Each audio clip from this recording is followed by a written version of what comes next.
Serial killers have one thing in common. They hunt in places where they feel comfortable, a familiar neighborhood, a favorite street, somewhere they know they can disappear.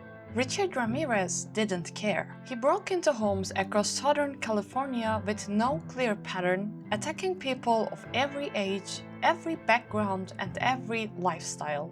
Wealthy families, elderly couples, children, it didn't matter. There was no profile, no predictable victim, and no obvious motive beyond violence itself. For months, California lived in fear of a man they couldn't identify. Every unlocked window became a potential invitation. Every strange noise outside after dark felt like it could be him. He became known as the Night Stalker. This is the story of Richard Ramirez. Richard Ramirez was born on February 29, 1960 in El Paso, Texas. He was the youngest of 5 children in a household that was already filled with tension. His father, Julian, had once worked as a police officer in Juarez, Mexico, before moving the family to Texas for better opportunities. He worked long hours on the Santa Fe Railroad and was determined to provide for his family. But behind closed doors, life was far from stable. Julian had a violent temper. His anger often turned into physical abuse directed at both his wife and his children. Home was a place of fear rather than safety, and Richard grew up surrounded by constant conflict. As if that wasn't enough, he also suffered several serious head injuries during childhood. When he was only 2 years old, a heavy dresser fell onto him, leaving a deep wound across his forehead. 3 years later, he was struck in the head by a swing at school with enough force to knock him unconscious. Richard later claimed that after this incident, he began suffering from epileptic seizures. Whether those injuries played any role in his future behavior is still debated, but they became another part of an already troubled childhood. To escape the chaos at home, Richard spent much of his time with an older cousin named Miguel. At first glance, Miguel seemed exciting. He had served as an Army Green Beret during the Vietnam War and carried himself like a hardened soldier. To a 10-year-old boy, he appeared fearless. But Miguel was deeply disturbed. He openly described the horrific acts he had committed during the war, including brutal sexual assaults and murders. Even worse, he showed Richard photographs of himself posing beside victims, treating unimaginable violence like trophies. Richard was only a child. Instead of understanding how horrifying these stories truly were, he idolized Miguel. He saw him as someone to admire. Miguel took that influence even further. He taught Richard military survival skills, how to stalk people, how to restrain them, and even how to kill. Then, on May 4, 1973, Richard witnessed something that would stay with him forever. Miguel and his wife began arguing inside their home. The argument escalated quickly until Miguel suddenly pulled out a handgun and shot her straight in the face. Richard was sitting only a few feet away. He watched the entire thing happen. Miguel was arrested, but later found not guilty by reason of insanity. Instead of prison, he spent the next 4 years inside a state psychiatric hospital. After the shooting, Richard avoided returning home whenever possible. Instead, he moved in with his older sister and her husband, hoping for a fresh start. He didn't find one. His brother-in-law, Roberto, had his own disturbing habits. At night, he would sneak through neighborhoods, looking into the windows of women inside their homes. Instead of stopping him, he brought Richard along. The two would stand outside, watching strangers through their windows, turning invasion of privacy into entertainment. By this point, Richard's life had become a series of increasingly unhealthy influences. Violence, voyeurism, abuse, and fear were becoming normal. As he entered his teenage years, another disturbing pattern began to emerge. His sexual fantasies became increasingly connected to violence. Around the same time, Richard found part-time work at a Holiday Inn while still attending school. But rather than simply earning a paycheck, he saw an opportunity. Using a master key issued by the hotel, he quietly entered guest rooms while they were away, stealing money and valuables without being caught. Then, one night, he pushed things much further. Believing a room was empty except for one woman, Richard unlocked the door and entered. He attempted to sexually assault her. Fortunately, her husband unexpectedly returned during the attack. He immediately tackled Richard and held him down while police were called. Despite what had happened, the couple later chose not to testify and the charges were dropped. Richard avoided a conviction, but he did lose his job. Not long afterward, he dropped out of school during the 9th grade. For several years, very little was known about his life. Records from this period are surprisingly sparse, leaving a large gap before he resurfaced in California at the age of 22. He first arrived in San Francisco, drifting through the city's rough Tenderloin district while living in cheap hotels. Then, on April 10, 1984, tragedy struck. Inside the basement of one of those hotels, a 9-year-old girl was brutally assaulted before being murdered. At the time, investigators had no idea who was responsible. The case remained unsolved for decades. It wasn't until 2009, long after Richard had become infamous, that DNA evidence finally confirmed that he had committed the crime. By then, however, California was already about to experience a wave of terror unlike anything it had seen before. Richard eventually traveled south to Los Angeles. Within months, the killings would begin to accelerate. The first murder connected to what would later become the Night Stalker case happened on June 28, 1984. 29-year-old Jenny Winko was found dead inside her apartment in Los Angeles. She had been attacked while asleep in her bed, stabbed repeatedly, and her throat had been cut with such extreme violence that investigators described it as nearly a decapitation. The killer had entered through a window, leaving behind a single fingerprint. At the time, police had no suspects, and there was nothing to suggest this was only the beginning. Months passed before the attacks resumed. On March 17, 1985, 22-year-old Maria Hernandez was returning home after work. As she pulled into her garage, a man suddenly rushed toward her with a handgun. He fired directly at her face. Instinctively, Maria raised her hands to shield herself. Miraculously, the bullet struck the keys she was holding, causing it to ricochet and save her life. Believing she was dead, the gunman walked into the house. Inside was Maria's roommate, 34-year-old Dale Okazaki. After hearing the gunshot, Dale had hidden behind the kitchen counter. She cautiously peeked over the edge to see if the danger had passed. The gunman saw her immediately. He fired once, killing her. He searched the home for valuables before leaving. Less than an hour later, he attacked again. A woman named Sailian Yu was sitting inside her car when he approached. He attempted to steal the vehicle, pulled her from the driver's seat, shot her multiple times, and fled on foot after abandoning the attempted carjacking. The attacks were becoming more frequent and increasingly unpredictable. 10 days later, on March 27th, Richard targeted a home in Whittier. He had reportedly broken into the same residence months before. This time, he returned shortly after 2 in the morning. Inside were 64-year-old Vincent Zazara and his wife Maxine. Richard entered the bedroom and shot Vincent in the head while he slept. The gunshot woke Maxine instantly. She was beaten, restrained, and forced to reveal where the family's valuables were hidden while Richard searched the house. But Maxine refused to give up hope. After freeing herself from the bindings, she quietly reached beneath the bed where a shotgun was stored. But nothing happened. The shotgun wasn't loaded. Realizing what she had tried to do, Richard became enraged. He shot her several times before taking a knife from the kitchen and mutilating her body in an act so disturbing that it shocked even experienced homicide investigators. Before leaving, he stole jewelry from the home and walked through nearby flower beds, unknowingly leaving behind clear impressions of his shoe prints. Those footprints would become one of the first major pieces of physical evidence, linking multiple crime scenes together. Investigators also recovered shell casings that matched earlier attacks. For the first time, police realized they were no longer investigating isolated murders. A serial killer was operating throughout Los Angeles, yet they still had no idea who he was. On May 14th, Richard struck again. His next victims were 66-year-old William Doy and his 56-year-old wife,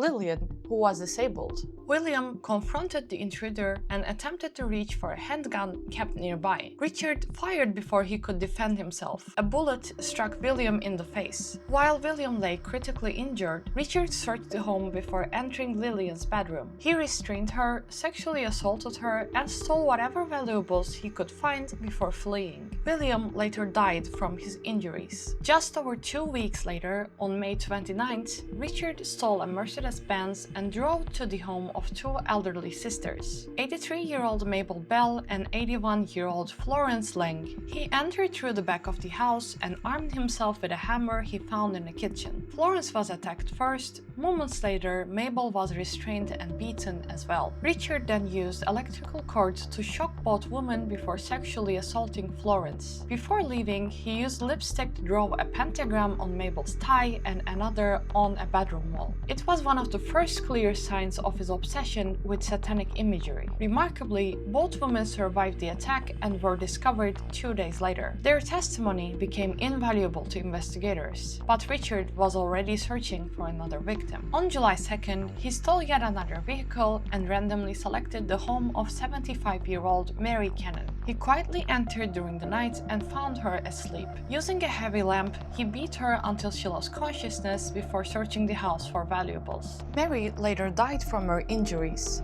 5 days later, on July 7th, Richard forced his way into another home. 61-year-old Joyce Nelson had fallen asleep on the couch in her living room. She never had a chance to defend herself. Richard beat her to death before kicking her in the face, leaving a distinct shoe print investigators will later photograph as evidence. After this murder, he decided he needed an even more brutal weapon.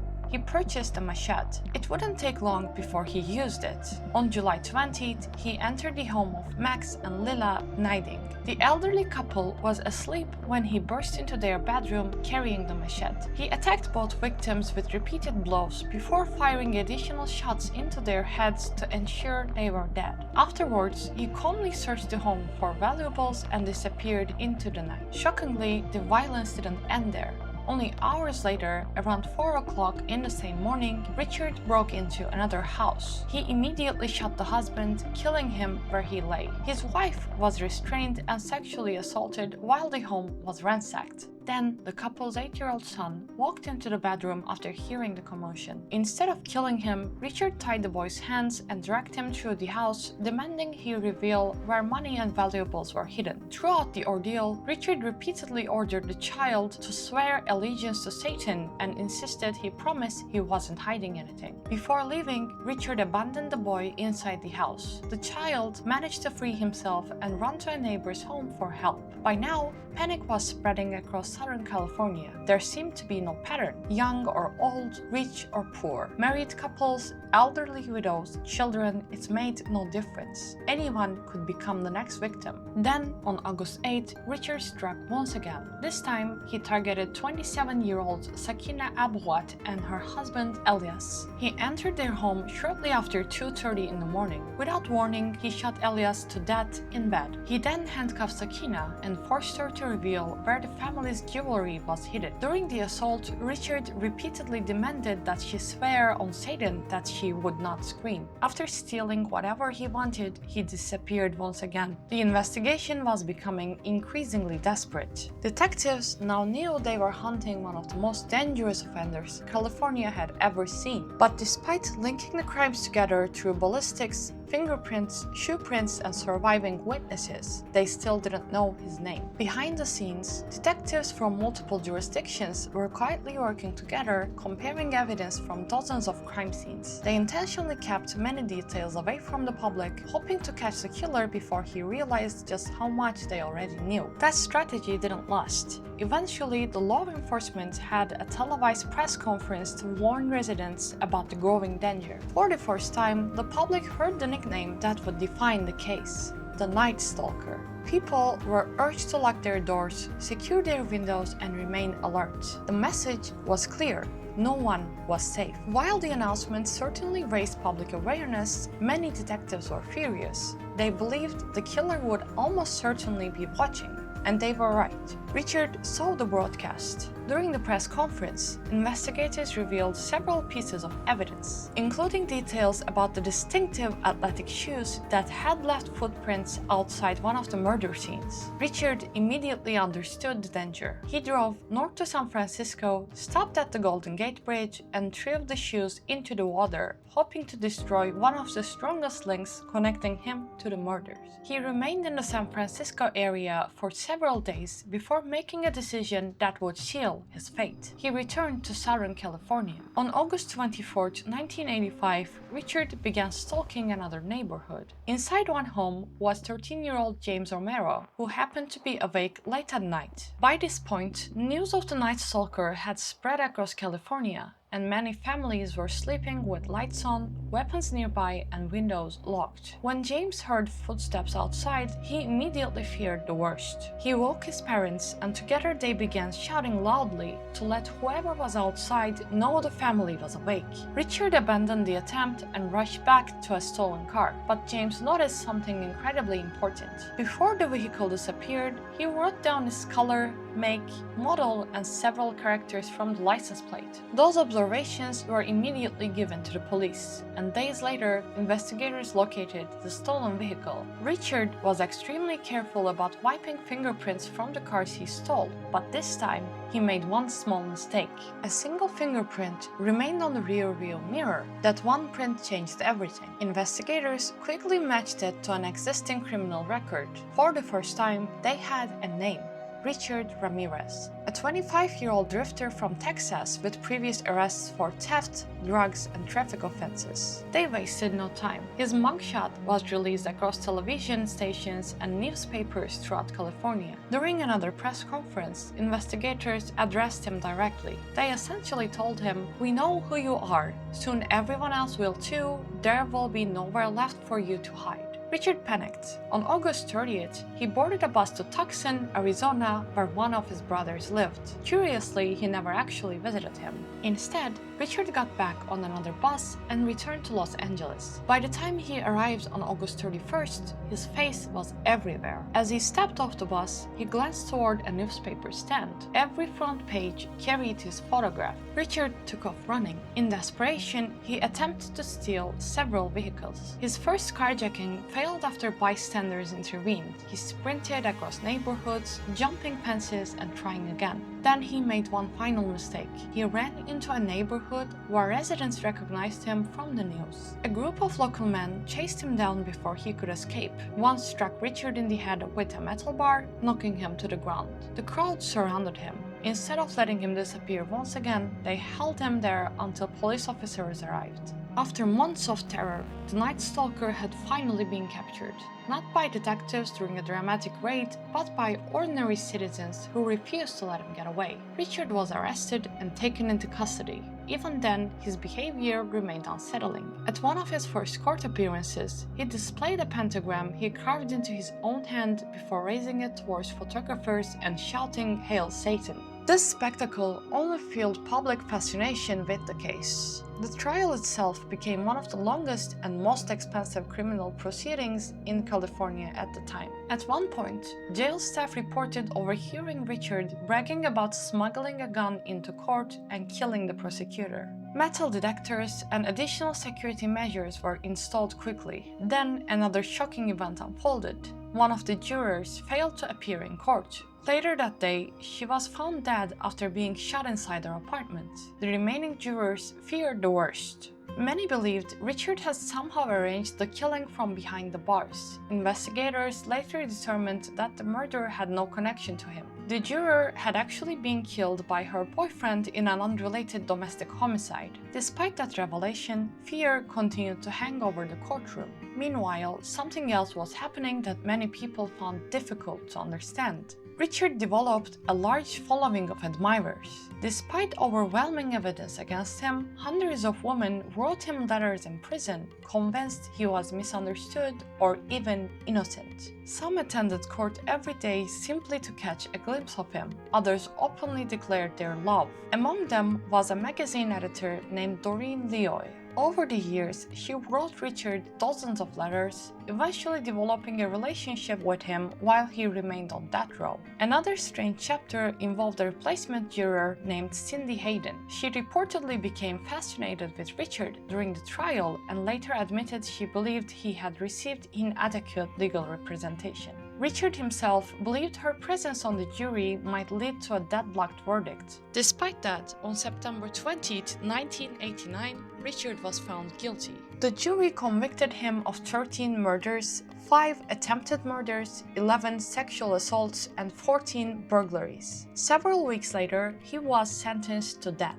At the time, California still used the gas chamber as its official method of execution, although executions would later be halted for years due to ongoing legal challenges. As a result, Richard spent decade after decade on death row without an execution date. In 1996, he married Doreen Leoy inside San Quentin State Prison.